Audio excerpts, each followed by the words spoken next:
Welcome to Tej education. आज हम 750 प्रश्नों की सीरीज को आगे बढ़ाते हुए इन प्रश्नों का 9वां भाग लेकर आए हैं। अति महत्वपूर्ण प्रश्न है पुलिस परीक्षा के लिए। आइए शुरू करते हैं। और हमारी लाइव क्लासेस का समय भाई इस प्रकार रहता है। और अब आप मध्य प्रदेश पुलिस परीक्षा हेतु प्रैक्टिस पेपर्स की बुक खरीद सकते हैं। अग्रवाल एग्जाम कार्ड पब्लिकेशन की बुक है जिसमें 15 प्रैक्टिस पेपर्स हैं और साथ ही साथ इसमें 2017 के 5 पुराने पेपर का सॉल्यूशन भी है। नीचे मैंने डिस्क्रिप्शन में लिंक दे रखी है, आप यहाँ से आप ऑनलाइन खरीद सकते हैं और मार्केट से आप खरीद सकते हैं। सबसे पहला प्रश्न है कि गेहूं का खाया जाने वाले भाग निम्न में से कौन सा होता है। तो आप हमेशा याद रखिएगा कि गेहूं का जो भाग खाया जाता है वह है भ्रूणपोष। ओके, भ्रूणपोष भाग जो है गेहूं का खाया जाता है। अगला प्रश्न है कि पीलिया रोग किसकी अधिकता के कारण होता है। जी हाँ, बड़ा प्यारा सा प्रश्न। तो आप हमेशा याद रखिएगा कि जो पीलिया रोग होता है मेरे भैया, पीलिया रोग होता है बिलिरुबिन की अधिकता के कारण। किसकी अधिकता के कारण? पीलिया रोग बिलिरुबिन की अधिकता के कारण हो जाता है। प्रश्न है कि पृथ्वी से ग्रहों की भूस्थिर कक्षा की ऊंचाई कितनी होती है। तो आप हमेशा याद रखिएगा कि पृथ्वी से ग्रहों की भूस्थिर कक्षा की जो ऊंचाई है मेरे भैया, यह 36,000 किलोमीटर होती है। कि विकल्प डी इसका सही जवाब है। अगला प्रश्न है कि गर्भ में शिशु के लिंग की पहचान किस विधि से की जाती है।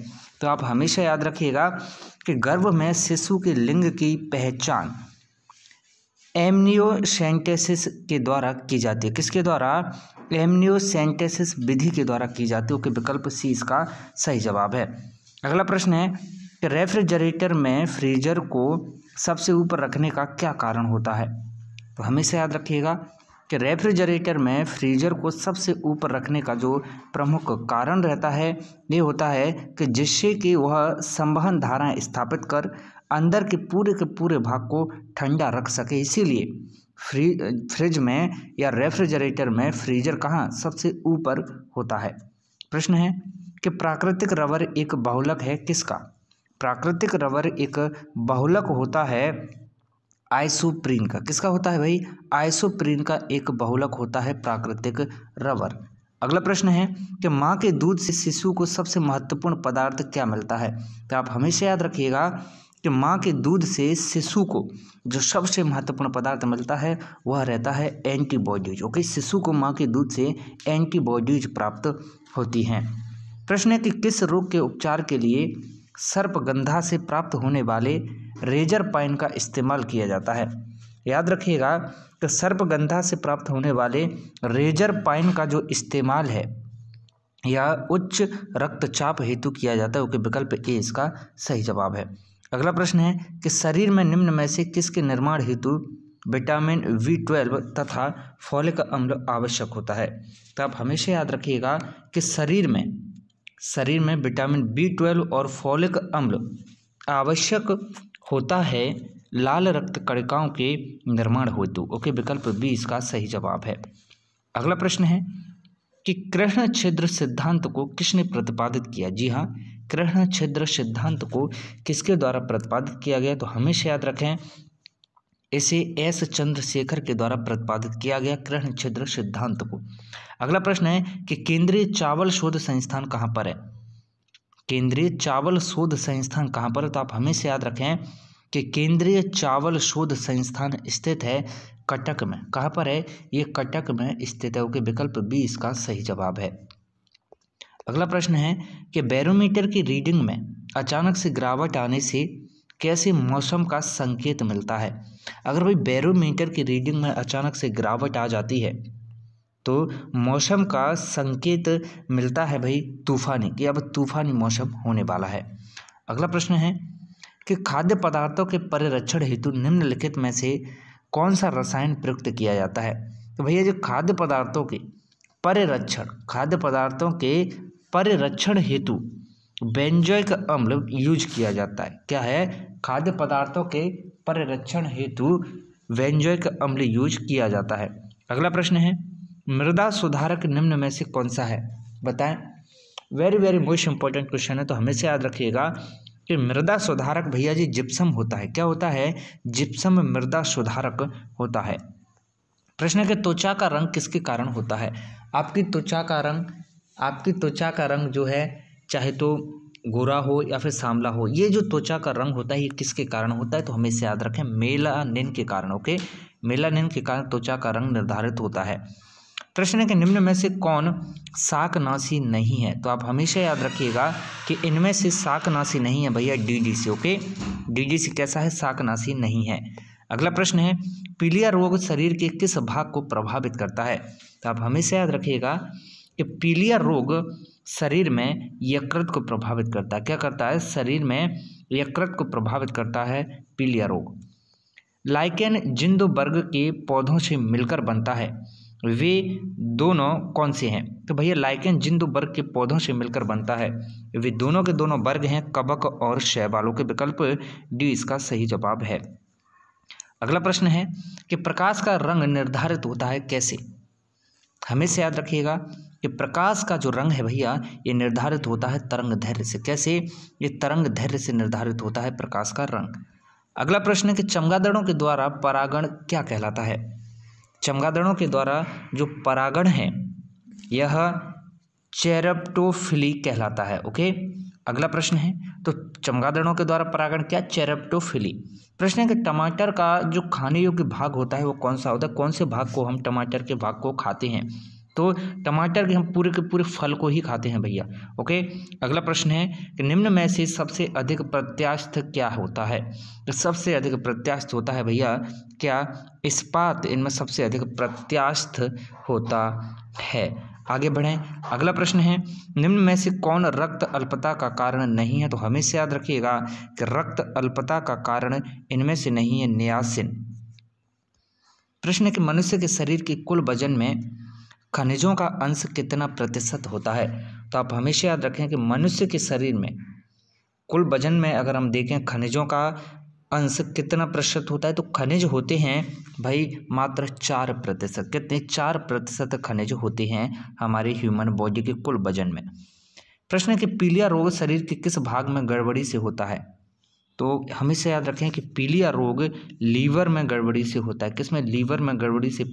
आकाशगंगा वर्गीकृत की गई है किस रूप में, तो हमेशा याद रखें कि आकाशगंगा वर्गीकृत की गई है भैया सर्पाकार गैलेक्सी के रूप में। ओके, विकल्प ए इसका सही जवाब है। अगला प्रश्न है कि सूर्य की ऊर्जा उत्पन्न होती है किसके द्वारा, तो आप हमेशा याद रखिएगा कि जो सूर्य की ऊर्जा है यह नाभिकीय संलयन के द्वारा उत्पन्न होती है। कैसे भैया जी, नाभिकीय संलयन के द्वारा सूर्य की ऊर्जा उत्पन्न होती है। प्रश्न है कि शल्य क्रिया में ऑर्थोप्लास्टी क्या होता है, तो आप हमेशा याद रखें कि शल्य क्रिया में ऑर्थोप्लास्टी होता है भैया कूल्हे के जोड़ का प्रतिस्थापन। के विकल्प डी इसका सही जवाब है। अगला प्रश्न है कौन सा हार्मोन्स लड़ो या उड़ो हार्मोन्स कहलाता है, तो हमेशा याद रखें लड़ो या उड़ो हार्मोन्स कहलाता है भैया एड्रेनलिन। क्या कहलाता है, एड्रेनलिन कहलाता है। अगला प्रश्न है प्रकाशीय सजावट तथा विज्ञापन के लिए विसर्जन नलिकाओं में प्रयुक्त होने वाली गैस कौन सी होती है, तो आप हमेशा याद रखें कि प्रकाशीय सजावट और विज्ञापन के लिए विसर्जन नलिकाओं में प्रयुक्त होने वाली जो गैस होती है भैया ये होती है नियॉन। कौन सी गैस होती है, ये होती है नियॉन गैस। अगला प्रश्न है निम्नलिखित में से कौन सा विस्फोटक पदार्थ नहीं है, तो भैया इनमें से विस्फोटक पदार्थ नहीं है ट्राइनाइट्रोग्लिसरीन। ओके, ये विस्फोटक पदार्थ नहीं होता है। अगला प्रश्न है कि किस विटामिन में कोबाल्ट होता है, तो आप हमेशा याद रखिएगा कि कोबाल्ट होता है भैया कहाँ पर, विटामिन B12 में कोबाल्ट होता है। प्रश्न है निम्नलिखित में से कौन जीवन को नष्ट कर देता है लेकिन भवनों को कोई क्षति नहीं पहुंचाता है, तो जीवन को नष्ट कर देता है लेकिन भवनों को कोई भी क्षति नहीं पहुंचाता है, ये होता है भैया न्यूट्रॉन बम। प्रश्न है कि सीवी रमन को किस विशिष्ट अध्ययन के लिए नोबेल पुरस्कार प्रदान किया गया था, तो आप हमेशा याद रखें कि सीवी रमन को जो है नोबेल पुरस्कार दिया गया था। सीवी रमन को किसके लिए, प्रकाश के प्रकीर्णन के लिए दिया गया था। प्रश्न है कि एक प्रोटीन को दूसरे प्रोटीन के पास लाने में वैद्युत स्थितिक ऊर्जा कैसी रहती है, तो हमेशा याद रखें एक प्रोटीन को दूसरे प्रोटीन के पास लाने में जो वैद्युत स्थितिज ऊर्जा रहती है यह हमेशा बढ़ती है। क्या होता है, यह हमेशा बढ़ती है। ओके, आगे बढ़ते हैं। अगला प्रश्न है विटामिन के का कार्य क्या है, विटामिन के का कार्य क्या है, वेरी वेरी मोस्ट इंपॉर्टेंट। तो हमेशा याद रखें रक्त का थक्का जमना। विटामिन के का कार्य रहता है केवल और केवल रक्त का थक्का जमना। ओके, आगे बढ़ते हैं। अगला प्रश्न है, पोटेशियम क्लोराइड से ऑक्सीजन बनाने में किस उत्प्रेरक का उपयोग किया जाता है?